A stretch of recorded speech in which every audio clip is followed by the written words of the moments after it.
everyone, and welcome to our Arcview Access program.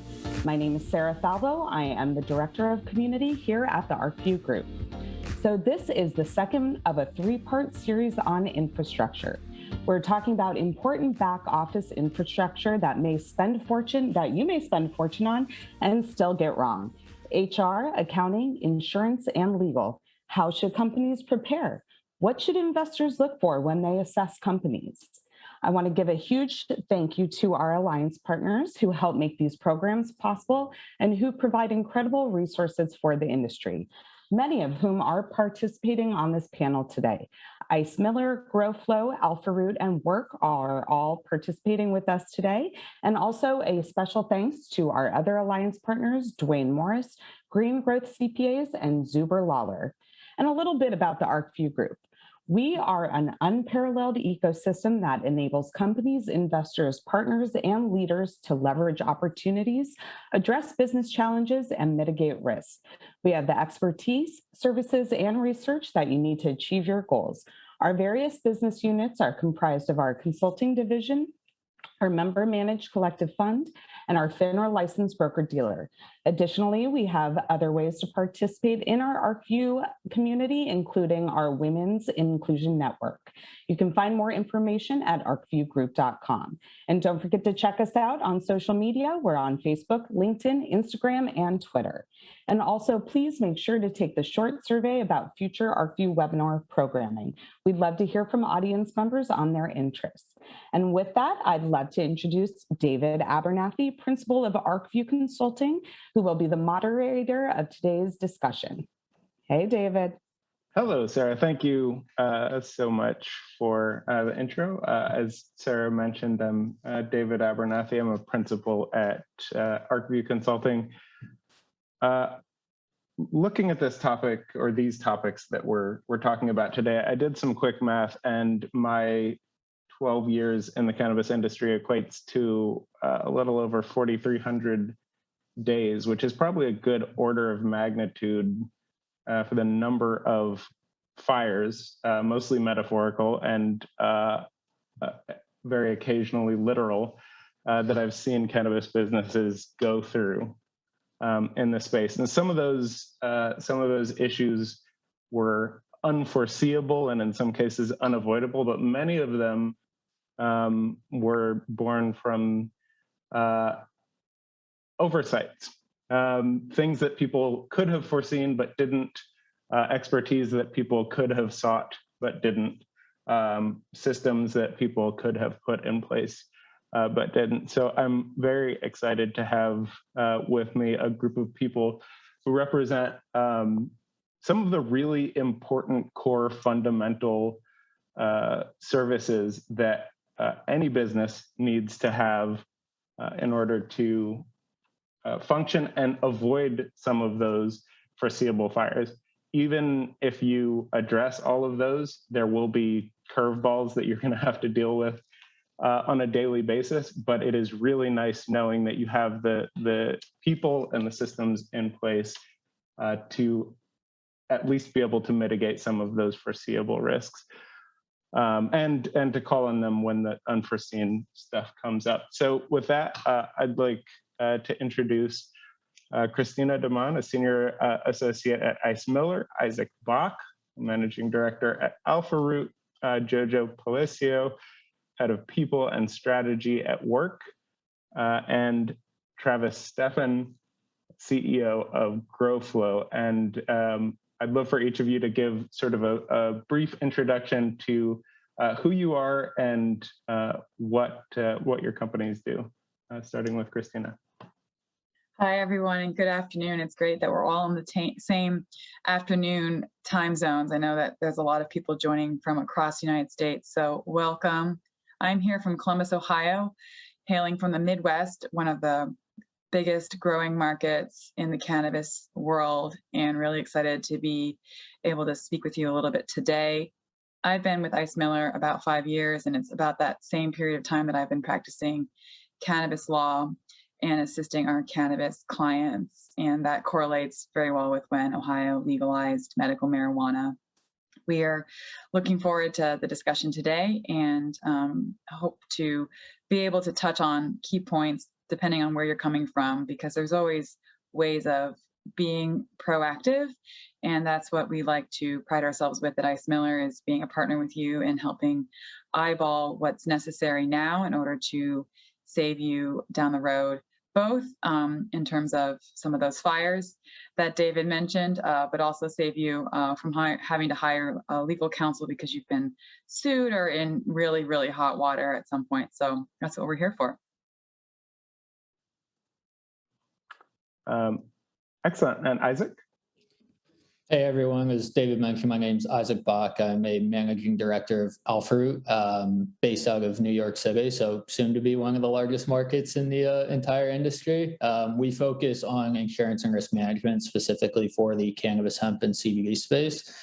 Been working with clients for about 10 years now in the cannabis industry. I've been with the Alfruit and Founder Shield team, who's our sister organization, for the last 6 years. Really looking forward to talking about everyone's favorite topic, insurance, and how it can help with those literal fires that might come up, and help you guys, scale and grow your businesses, throughout the industry.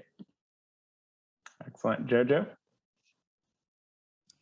Hi, everyone. My name is Jojo Palacio. I'm the head of people and strategy at Work. Work is an HR payroll benefits provider and system for the cannabis industry. So really excited to talk to everyone today. A lot of my background is building people teams from the ground up and scratch, and really being proactive in automating some things when we talk about compliance and payroll and time and labor, so that you can be proactive in those fires not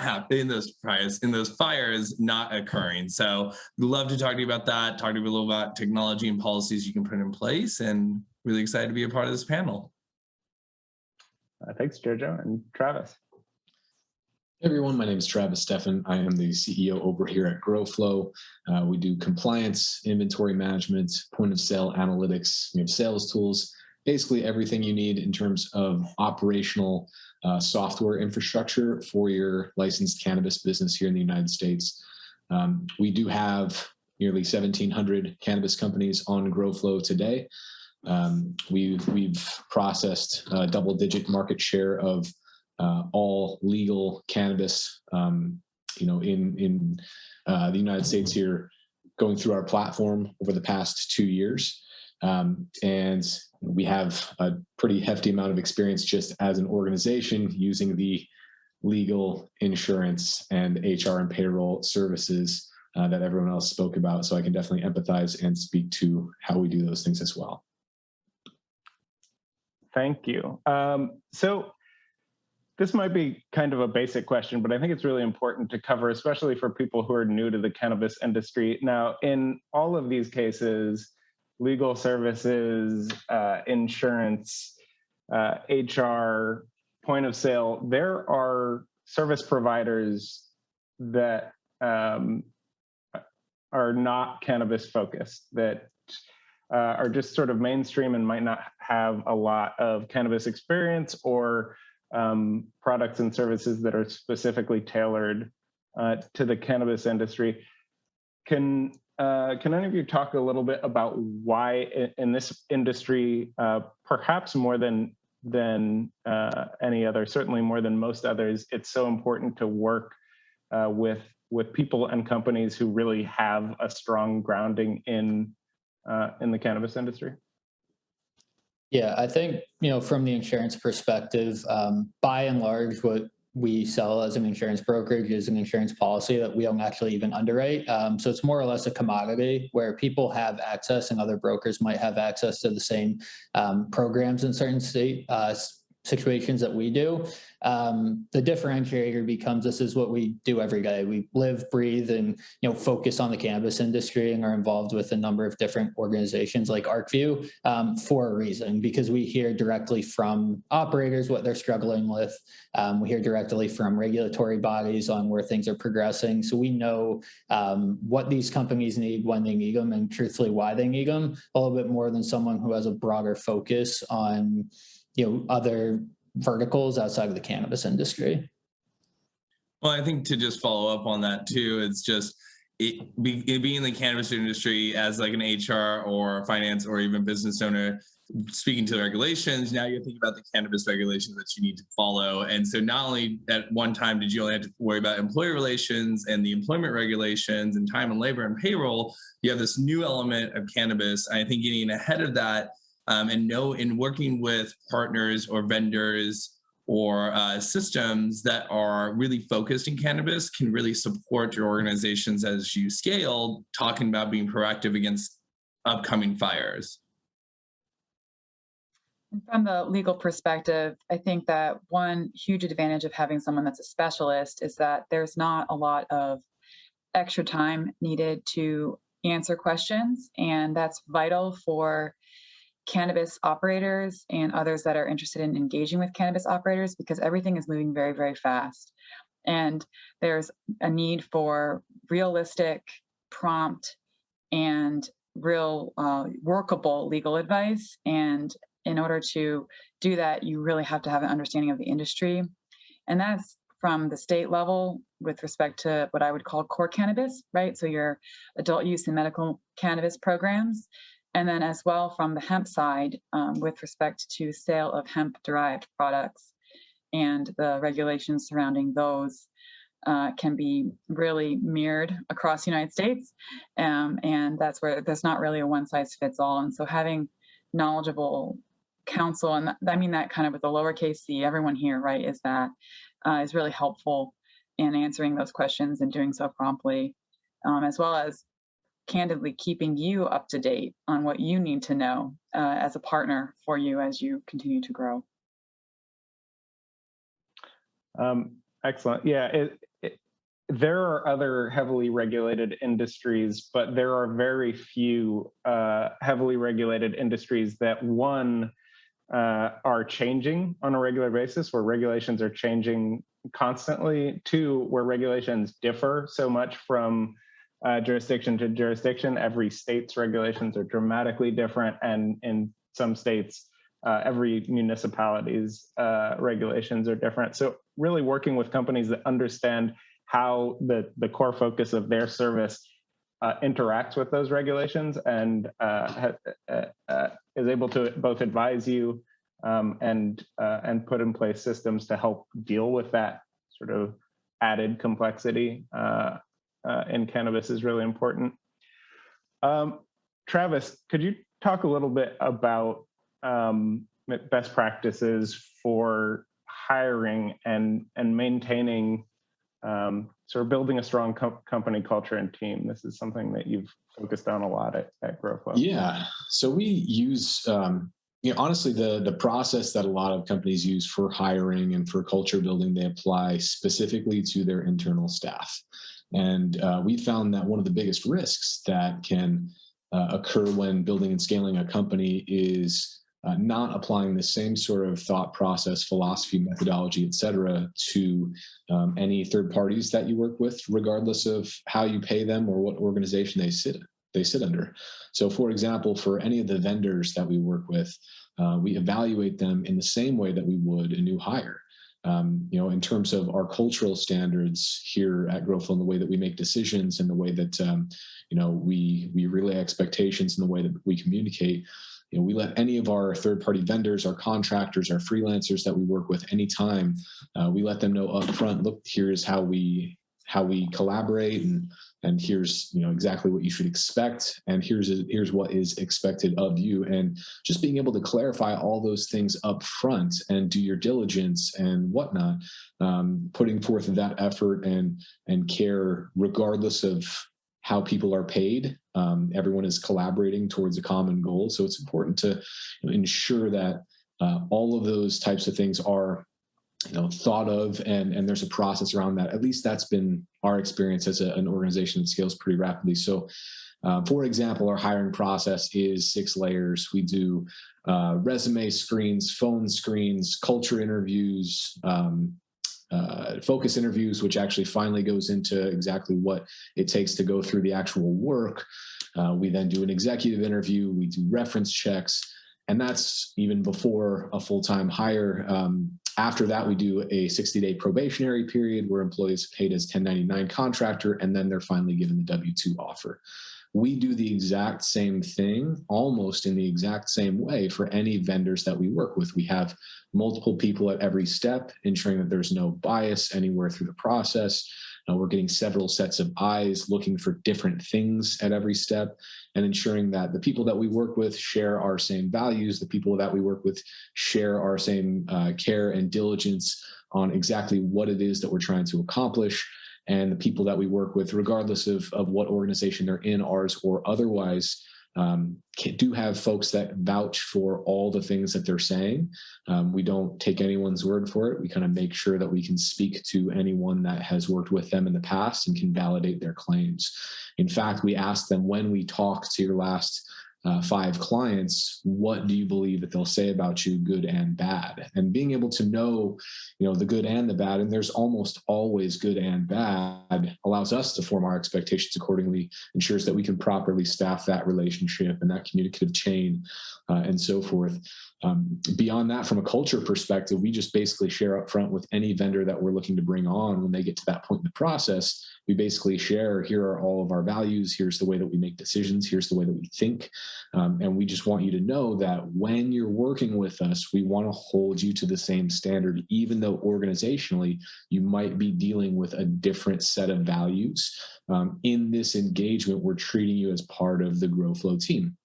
And when we do that, when we set those expectations up front, and when we continue to reinforce those over the course of time, it ends up being a really easy symbiotic partnership, regardless of how many times we interface with, with our legal team. It's often as needed, with our board of directors, with our vendors, all the way through, regardless of what they do, ensuring that we can communicate with them just like we would with our internal team, typically improves the results and the length of time that we're able to get great value out of those vendors. Legal, insurance, and HR and payroll are definitely part of that, and they're some of our core infrastructure that we rely on every day.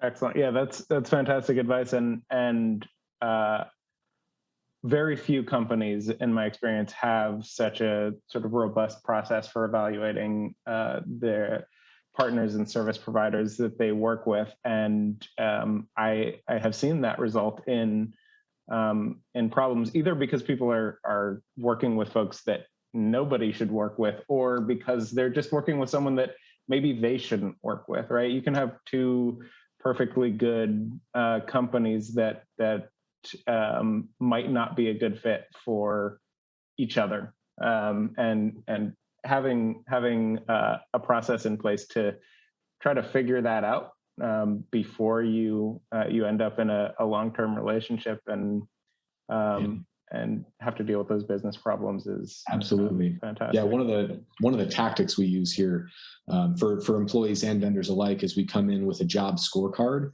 We come in with a draft that we create, and then we collaborate on the final form with either the vendor or the employee, depending on who it is. That basically explicitly sets the expectations. We're communicating this often in this way. Here are the deliverables we're expecting from you. Here's what you're expecting from us at what cadence. And then that way there are no mismanaged expectations on either side. More often than not, when vendor relationships fail a company or vice versa, it's because that one piece hasn't been accounted for, and both parties just have a differing expectation of what the other party wants and what they're supposed to provide them. Absolutely. Jojo, can you talk a little bit about the current landscape of cannabis-specific HR? What are some of the pain points that cannabis companies, whether they're plant touching or ancillary, are facing?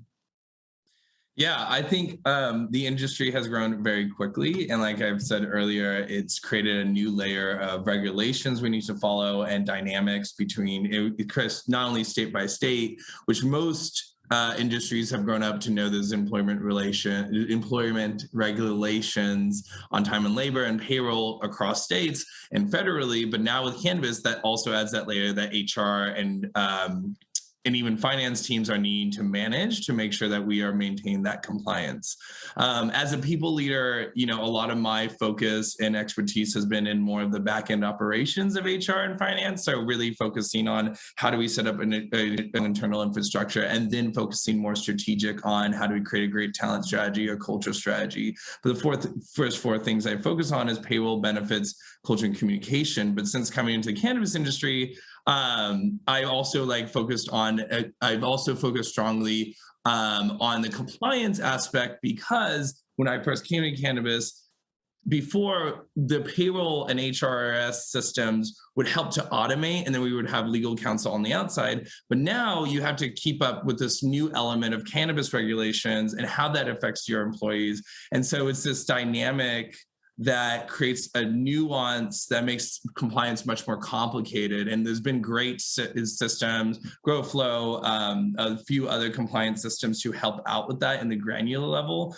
But it's also thinking about that granular level employee, that employee that's in the farm, and are they recording their time correctly? Are they getting the overtime that they need? Are managers properly managing that? So you create this dynamic. I mean, you see companies our enterprise 10, I guess, of the cannabis industry. They grew so quickly and so massively across states. How do you manage all the way from headcount requests, new and job requisition to offboarding all that compliance needs? And so a lot of the times what I like to focus on is bringing and one of the teams I manage at work is IT and business applications, is bringing the technology environment to help us automate and really create the foundational infrastructure in the day-to-day, so that my HR team and employees can be more strategic while all the systems are handling the compliance management, the communication channels, the ability to make sure people are correctly recording time and correctly getting paid, these very core things that an employee needs. And so I think, one of the biggest challenges I've seen with cannabis is they've had to deal with the massive growth. This is a very new industry in perspective. It's high growth and it's exciting, but it's new. And there are new companies coming into it. But 4 years ago, that wasn't necessarily the truth. And a lot of it was still manual, or if you had the technical expertise to create the spreadsheets and think proactively of what are the downstream effects by not watching these cannabis regulations, then you get hit by that, then you get a fine, or something worse happens, or a government regulation outside of just the cannabis industry comes into play, and that turns into a whole different ballgame, right? Whereas 10 years ago, cannabis didn't have to worry about that stuff. So I think it's definitely an interesting dynamic. But what I like to always say to cannabis companies is, especially new ones, is you're not alone. Other industries have had these issues when they first started. Startups always had these issues when they focus on high growth. So I always like to say that not only is it great to have vendors, is to remember that you can only catch as much as you can, and having a great outside counsel or inside counsel if you have a general counsel, and also having a really proactive technology infrastructure on your HR tools is going to really benefit you as you grow into your as you scale into your growth. Sorry about that. So yeah. Absolutely. HR is one of those issues that when a lot of companies are getting started and they're small, they're not really focused on that. There are a lot of other things that feel like bigger priorities, and then they end up, if they're lucky, growing and still sort of don't address some of those core HR concerns. And I have seen countless companies where that has become a major problem, often without the management and the executives really knowing, right? It kind of sneaks up on them, and HR problems are some of the biggest problems that companies can face. They can turn into lawsuits, they can turn into fines, and often company leadership won't know it's a problem, won't know that sort of a problem is festering until it's too late. So being proactive about getting those systems in place, and so that you're not reinventing the wheel, and you're making sure you're covering your bases, and making sure that you don't have these sort of festering problems that are going to just balloon as you expand, is really important. at an early stage. Yeah, and that's why, especially at an early stage, you don't necessarily have to hire an HR person. You just can partner with HRISs or payroll platforms or benefits platforms, what we like to call as a whole, like employee lifecycle, a human capital management system, right? And usually those companies, whether they be just tech only or a PEO service, they usually will they'll consolidate all of this data that you should know by the states that you're in, and they can share that with you, right? So that's like an idea of how creating a vendor and through a system is a really great way to organize yourself, because you're right, it's just a lot of data. And when you're executive or management, you definitely need that help to see the ground level, especially like if you have farms in 19 different states, or if you have production facilities and things like that. And Isaac, can you talk a little bit about why insurance is so important for the cannabis sector? I mean, 10 years ago, we were seeing medical cannabis companies starting to think about insurance and starting to get insurance, and there were so many shenanigans. There were a lot of companies, maybe most companies, were not insured. Many companies were underinsured, but even the ones that were getting insurance didn't really understand the policies they were getting, and there were policies that were never going to cover the company's losses. There were exclusions that would preclude them from ever getting anything out of those policies. Can you talk a little bit about insurance needs in the cannabis industry in particular? Yeah, absolutely. I mean, I think kind of the first area that insurance is needed is, the second you have a license, as a licensed operator, there's going to be insurance related requirements. So then moving on from there, any contract you sign, your lease, all of those sorts of things, your HR team is going to want to have employment practices, liability, workers' comp. So basically insurance is kind of the blocking and tackling of running a business that no one enjoys talking about, but it is kind of needed. Specifically from the cannabis industry, David, I mean, you hit it on the head. When we first started working with cannabis companies, one, not a whole lot of insurance carriers even wanted to touch it. Two, if they were, they would basically exclude everything. And even to this day, there's some carriers that will have cannabis or CBD or THC exclusions explicitly put on the policy for a cannabis company, which unfortunately makes it a very expensive piece of paper. So that's kind of one of the areas that, what we've been trying to do with our carrier partners who have taking a more, focused approach to helping the cannabis industry grow, address. Cannabis businesses are no different than any other business in the fact that they want to have insurance as an investment that they hope they never need. It's one of those things where it helps fill a lot of the gaps that everyone has talked about already or will be speaking about on this panel. Because to your point earlier, sometimes things are foreseen as a risk. They hope never happen and then eventually do. So the goal of an insurance policy is to do exactly that. It's supposed to protect your business, your employees, your directors and officers from running their business to the best of their abilities. And if something happens, it's intended to help indemnify you and make you whole again. I think to kind of your other point, the insurance industry for cannabis companies has gotten better. We just launched our own D&O program. There's a lot of companies who are trying to move everything along to make it better and more accessible to the cannabis industry because as Jojo kind of pointed out, on the HR side of things, early on, I think people saw it as a green rush and any ancillary provider who thought they could get in kind of threw their hat in the ring and then realized there was a whole lot of information they need to learn to actually do this properly, or else they themselves would have to be calling Christina about a lawsuit. So it's definitely one of those things that's getting slowly better, but no company, cannabis or not cannabis, can grow without a proper insurance program because you can't scale. Particularly for cannabis companies, the regulatory environment, you need to work with someone who's going to be able to help you scale your program across the country, across an individual state in some cases. So it is a kind of important aspect of growing your business to allow you to focus on growing it from a revenue perspective. Yeah, fantastic. And Christina, so lawyers are expensive. There's no sort of there's no controversy about that. Lawyers are expensive. I have, my mother was an attorney. I have throughout my life had a much higher than average number of friends who are attorneys. I've worked in industries where attorneys are very important.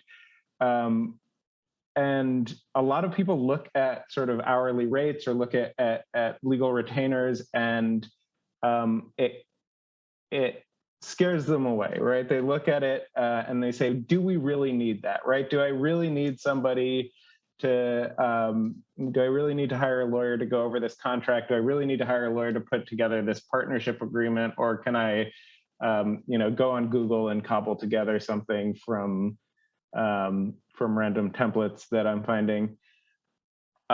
And you can. The truth is you can go on Google and cobble together something, but you shouldn't. And I've seen so many companies find themselves in a position where they, instead of getting to choose whether or not they're working with an attorney, they have to work with an attorney.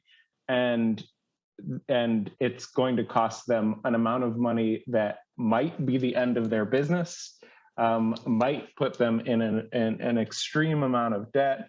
And that is really, I think, one of the reasons why it's so important to work with attorneys early in that stage where you're wondering, should I work with an attorney? You probably should, because it's better to pay $5,000 now than it is to worry about how you're going to come up with $250,000 to deal with the problem later. Can you talk a little bit about sort of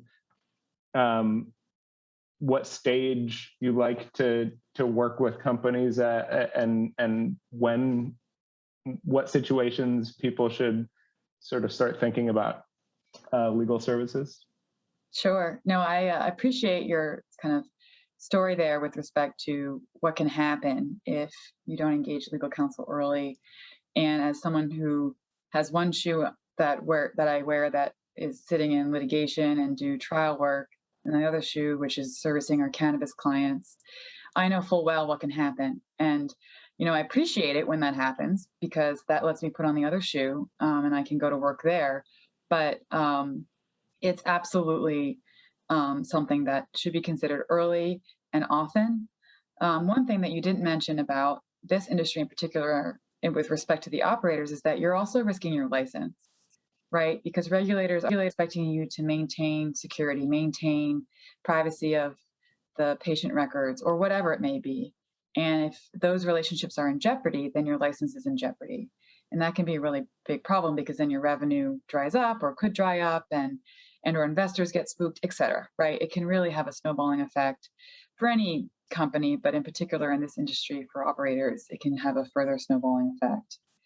And what I like to say with respect to legal counsel is find someone who can be your partner, and someone who would like to help you grow from day one and understands where you're coming from day one.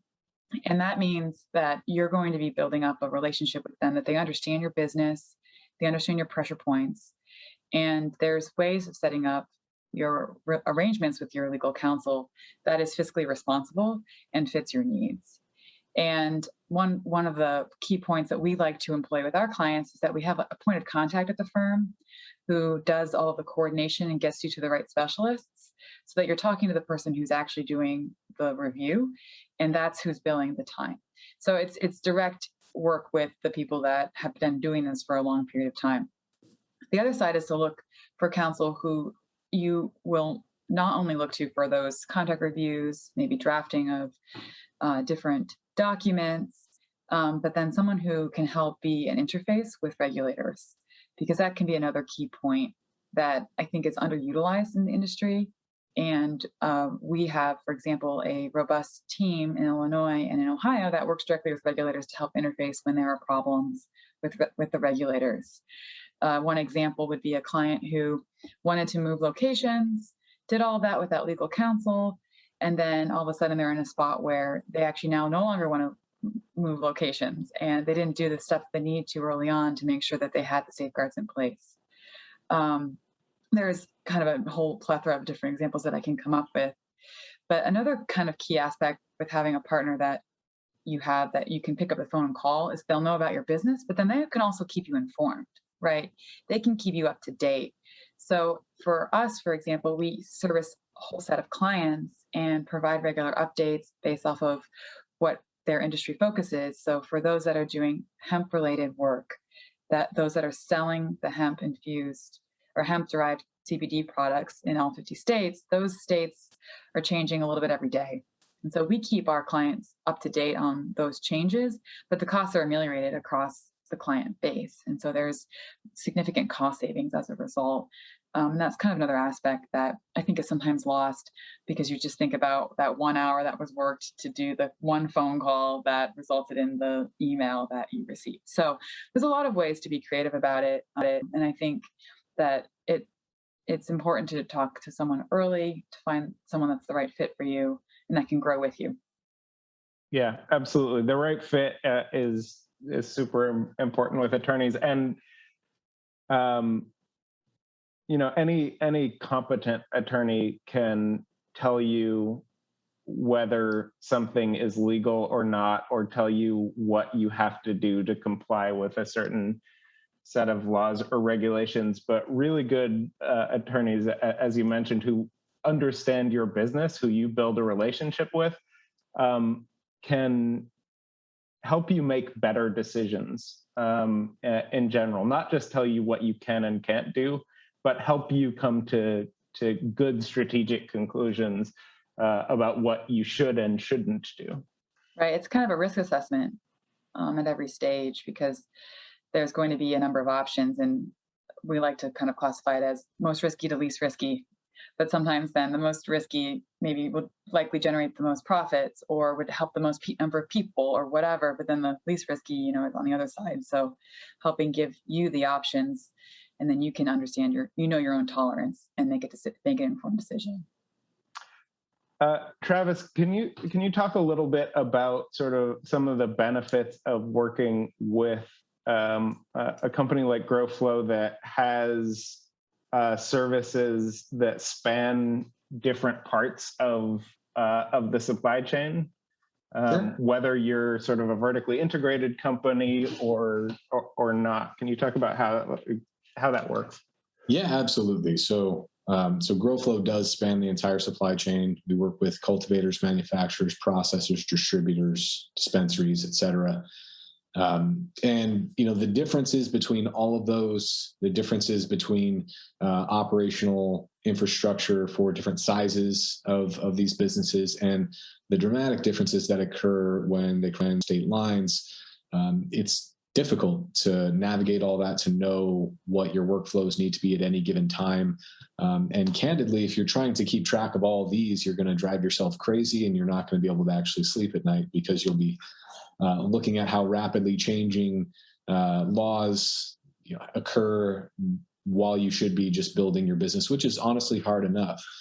So Growflow, unlike going straight with the B2G platforms that are provided and contracted to by the state governments, having a platform as a service like Growflow on top of that does put some safeguards in place to ensure that you can't accidentally take illegal actions, which you actually can, and many often do on those B2G systems, which is kind of oxymoronic if you think about it. But Growflow is one of a few providers that does have those safeguards. It also ensures that you don't, like from an operational perspective, you don't have to have several different vendors copied together and you're worrying about data mismatches and service outages for one part of your business versus another. So having one consistent resource, one consistent software infrastructure to run your business off of makes sense for a number of our customers. For now 1,640 of them, I believe, was at last count as of this morning across the country. And based on what our customers have told us, it's saved them a tremendous amount of time, energy, effort, money, because they haven't had to have specialists on staff that just do all the things that we would normally do and pay them thousands of dollars a month when they can get it for a few hundred with us. The benefits really do span across, we have probably close to a dozen different products at this point that do very specialized things for these different operations. So if you're wanting to have workflow efficiency, or if you're to make sure that you're protected in terms of some of the things that you can and can't do that you don't even know you can and can't do, would never replace an attorney, would never replace anything along those lines. But it would ensure that some of the things that, if you're interpreting them incorrectly, or if you're unfamiliar with how quickly things are changing, it's kind of our job to make sure that our customers can just go to work and do the things that they need to do. And if there's something that they can't do on our system, it's typically because they can't do it by law. So those are a few of the many reasons why it can be useful to have a back office system in terms of software. And we do often work with the various attorneys in the industry. They'll go in and look into the system and say, all right, here's what we would recommend for that our customers use, and so forth. They will have a number of questions. We always talk to our larger customers counsel to ensure that they're familiar with how we operate and where liability starts and ends and so forth. But what it won't really replace is insurance. We don't have any insurance products. We don't have attorneys that represent our customers. We do have compliance attorneys on staff that dictates what our product team can and can't do.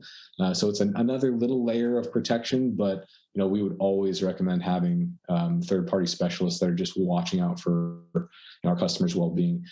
We also, one of the things that Growflow does not do, we don't do HR and payroll today. So we have strategic partners that do that as well. So basically, we take care of all of your operational needs in a compliant way, and then we leave it up to the professionals to do the more specialized actions. Excellent. And you brought up a couple of interesting points that I want to talk about for a second. One of them is these B2G platforms. So looking at a system like Metric, a lot of people coming into the cannabis industry will say, well, if I've got to use Metric because it's required by my state, why do I need this other system? And I think what folks often fail to realize is you are not Metric's customer. The state is Metric's customer. Metric is building a compliance system to meet the stated needs of the state, or in many cases, Metric is helping the state define what their needs are in terms of tracking. And as a result, their systems are not optimized. They don't spend a lot of time making the system more user-friendly, easier for you, the operators, because they don't have an incentive to, right? You're required to interface with their system, and they've already done the sales job to the state. And we have seen lots of situations where people are entering non-compliant information into Metric. And so having that extra layer from a company like Growflow that is designed with you in mind, right?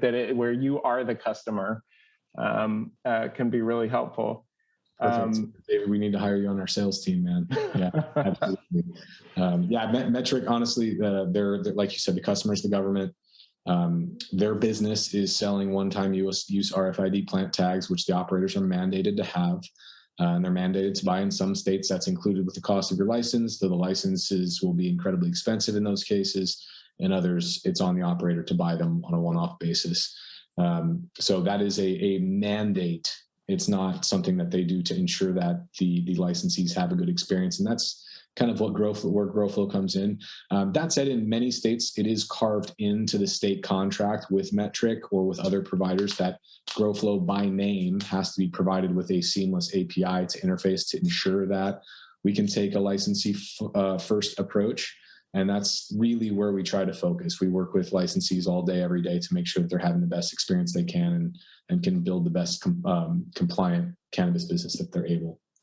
Yeah, we have a client in Oklahoma who's got a cultivation, processing, and retail, and they went from using 2 different systems to manage their cultivation and their retail, and Oklahoma still doesn't have the sort of metric requirement. They were going to implement it and delayed it.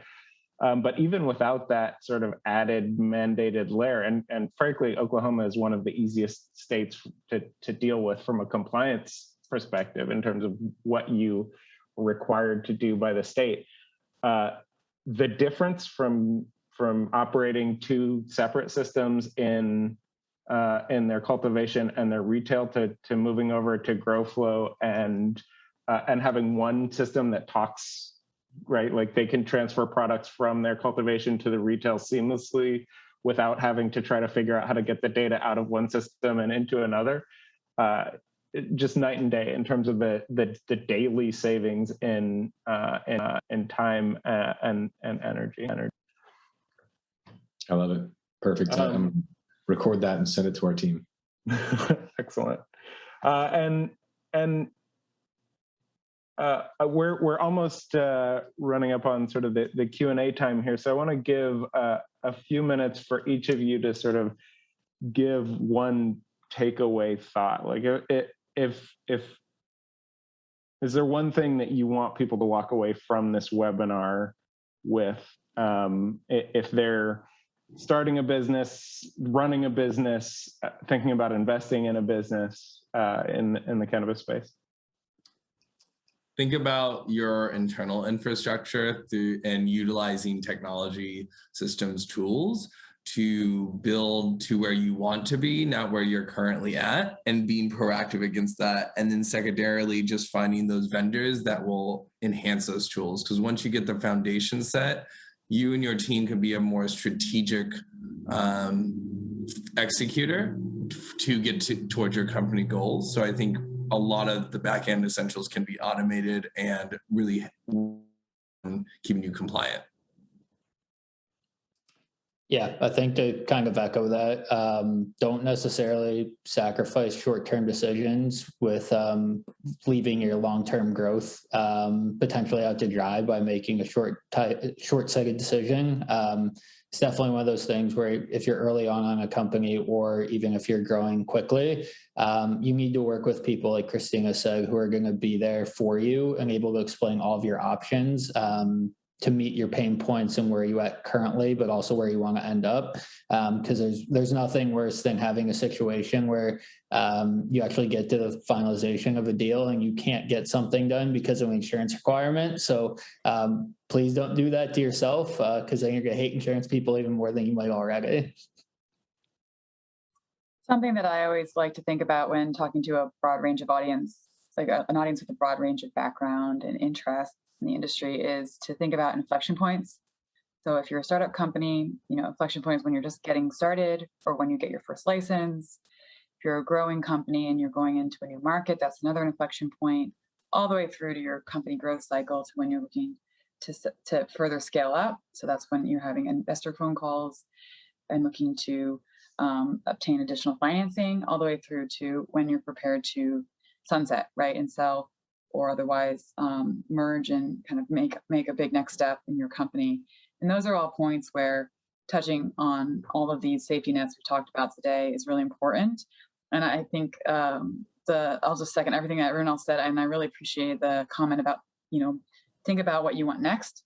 And that's what you should be planning for. And those are, I think, really, really important points to keep in mind as you move forward. And that hopefully is helpful for the broad audience we have here today. But really appreciate everyone coming. I would say take the time you need to make decisions the right way. Come up with a decision-making framework. Make sure that, as an entrepreneur, it's going to feel almost every day like there's something that's on fire.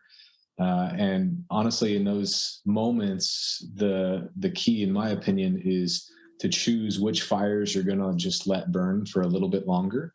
It's tempting to just get a solution in place.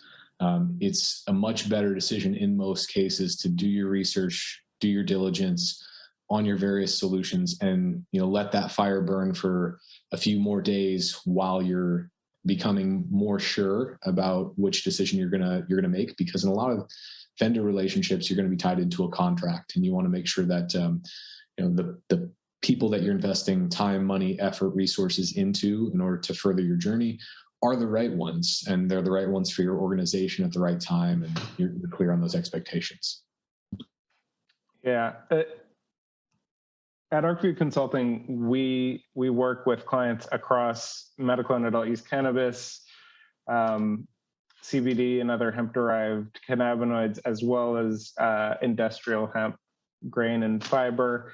And we work with businesses of all sizes, and our earliest stage clients are in the process of putting together business plans and pitch decks.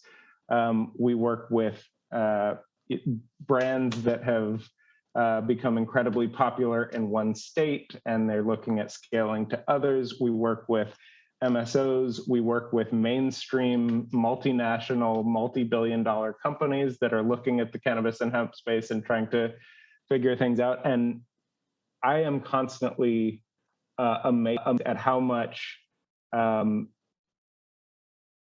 can tell when a company has taken the time to really put the right systems in place. And I've seen everything from incredibly well-prepared startups that are like, they have everything lined up, and they have what I know is going to be a much easier journey ahead of them, to literally multi-billion-dollar companies that still have not figured out their basic systems and that are struggling daily with, right, in those situations, everything becomes a fire, right? Anything that needs to happen is the newest fire that you have to put out. So getting these things set up, and when you look at a company that has already scaled and still has these problems, it is much harder to fix them. It is so much easier to address these issues when you're small, and then be able to grow with these systems that you've put in place than to try to deal with them later. And with that, I'll turn it over to Sarah, who I know has been collecting some audience questions. Yep. Thank you, everyone, for your input. So we do have a couple questions. And again, this is open floor for anyone. So the first one is, since the legal cannabis industry is becoming larger and more widespread as a newer industry, what can we do better in terms of infrastructure that maybe other industries missed the mark on in the beginning? Ooh, tough Understand, either read with someone or really research some of the employment regulations that come about, especially when you're on state by state. Like West Coast to East Coast is very different. Midwest has a lot of very specialized, some states even default everything to federal. But I think, like I said before, creating trackers or systems in place to kind of organize that data or working with vendors really helps. And also know that a lawyer really will be the best person to help you in like reading those regulations. So sometimes if it sounds confusing, it's okay to ask, I need a second eye on something. Absolutely.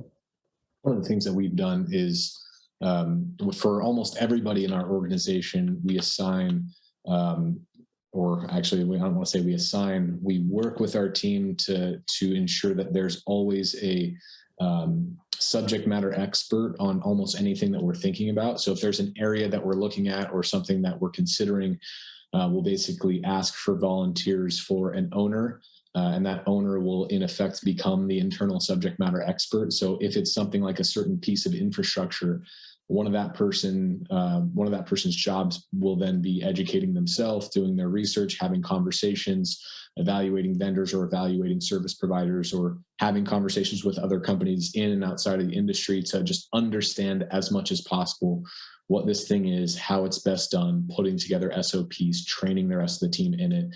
And then anytime something pops up in relation to that, ensuring that that internal subject matter expert is able to get up to speed on that so that they can get other people up to speed on that. We also always want to make sure that anytime we're creating internal subject matter experts, they're contributing to our internal training learning management systems, so that if they ever take a bigger and better job elsewhere, which does often happen, we don't have to create one from scratch again, and we can have someone piggyback on that existing tribal knowledge. That's great. Anyone One else? thing to Christina? add. Yeah. Oh, yeah, I just wanted to add, I mean, one of the really exciting things that I see in this industry is the opportunity to actually shape how it is being regulated. And that's with respect to the new markets. And I understand there's a lot of markets that have been out there for a long time that are very confusing and very difficult to manage, but there are new markets out there that are really a tremendous opportunity for those that are industry experts and that want to see it grow and be successful, be a participant in how that will work.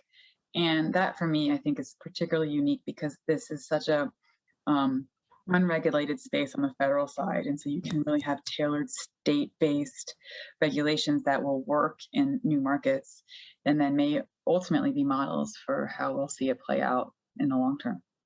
Yeah, I'd like to double down on that. It is so important that you get involved proactively at the state level, at the municipal level, and now if you have the resources to do it at the federal level. I sit on the boards of Marijuana Policy Project and Minority Cannabis Business Association, and there are organizations like these that are working to help create the kinds of policies we want to see. And when I look at cannabis regulatory policy, it is so painfully obvious that much of it has been created by people who do not understand the industry at all. That it's so important for us as businesses to go and interact with the people who are creating these laws, who are writing these laws, who are making these regulations, to make sure that we end up with a regulatory system that actually works. So get involved, donate to organizations that are working on regulatory policy and getting laws passed in your area. Help them out. There are lots of ways to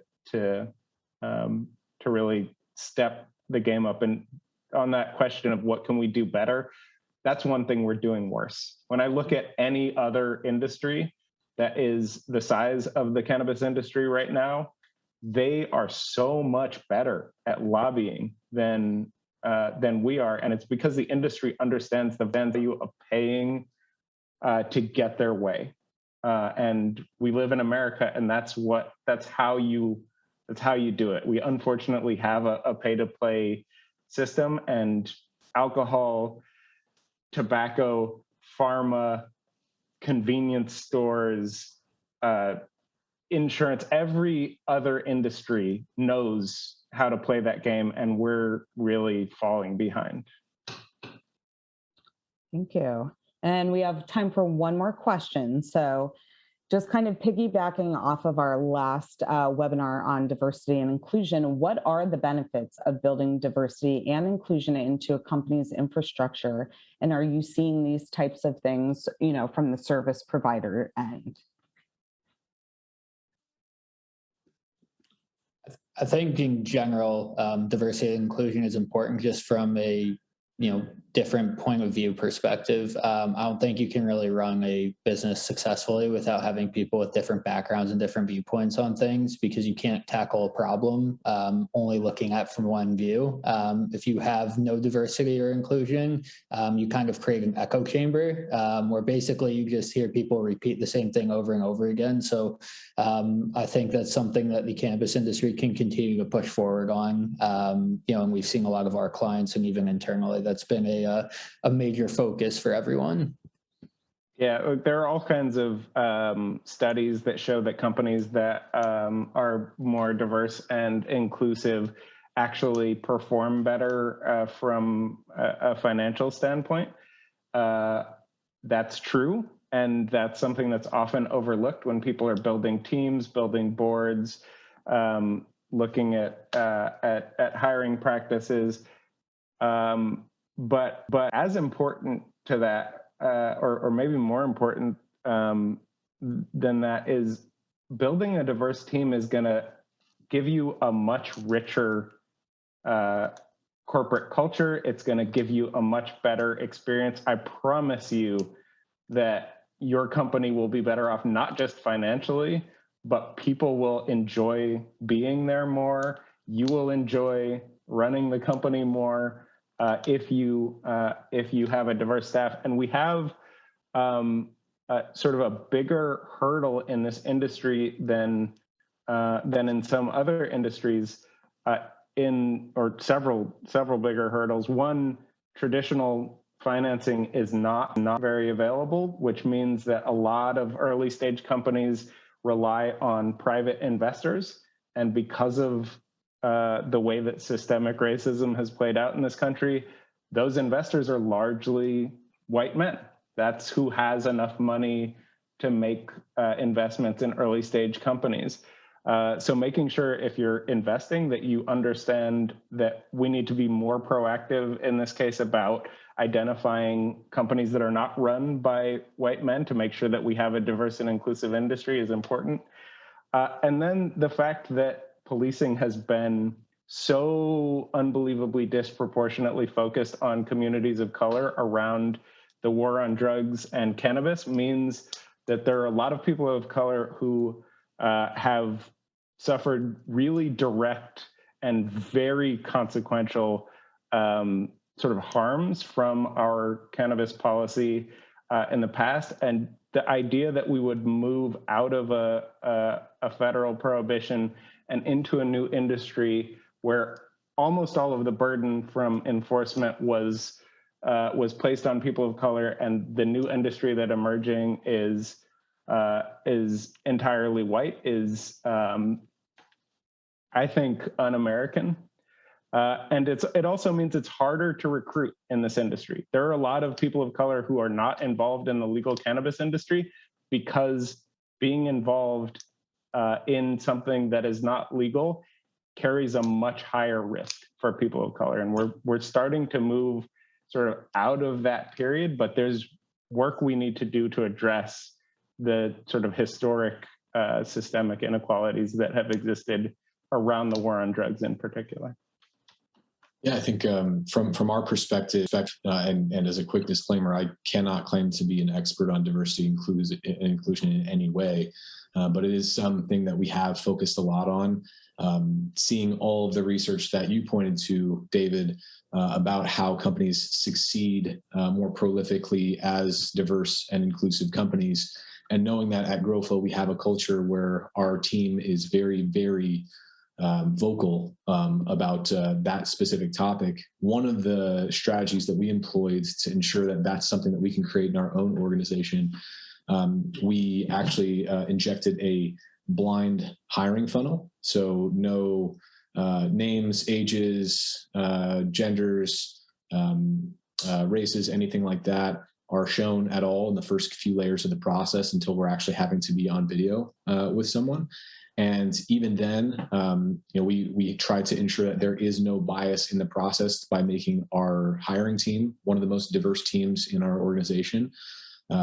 We also try to ensure that there are multiple layers of similarly diverse teams within that process. And we do the same thing for vendor relationships.